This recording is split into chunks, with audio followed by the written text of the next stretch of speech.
Bonjour, chers internautes. Nous allons échanger sur la pratique de la sorcellerie en Afrique noire.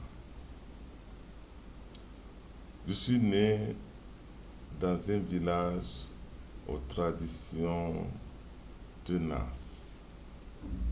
Un village qui pendant très longtemps a refusé la pénétration des religions étrangères. J'ai eu cet avantage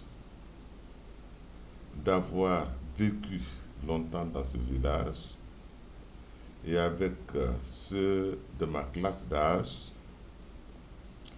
j'ai subi quelques initiations de base.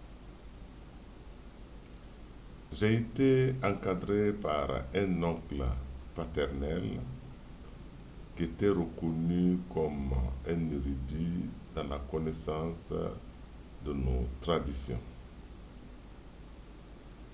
J'ai été également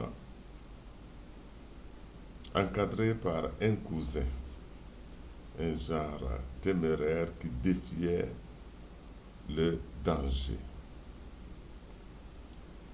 J'ai eu la chance d'avoir été encadré donc par ces deux personnages et qui m'avaient compris parce que j'étais un genre très curieux. Et je m'intéressais donc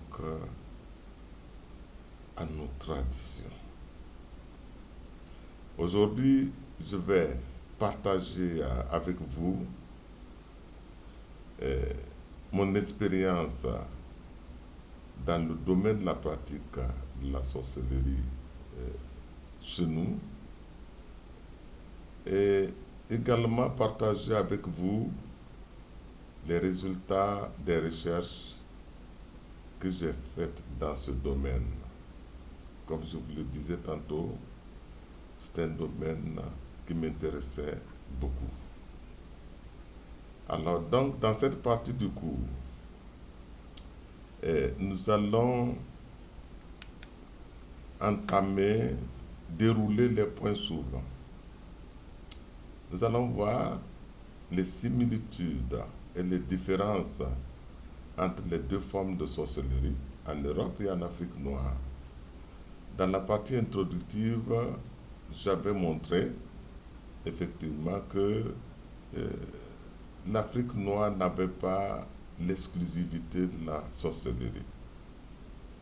Toutes les sociétés, ou presque, les sociétés humaines bien sûr, ont connu la sorcellerie. Je voulais illustrer ces propos à travers rapidement ce qui se passait en Europe.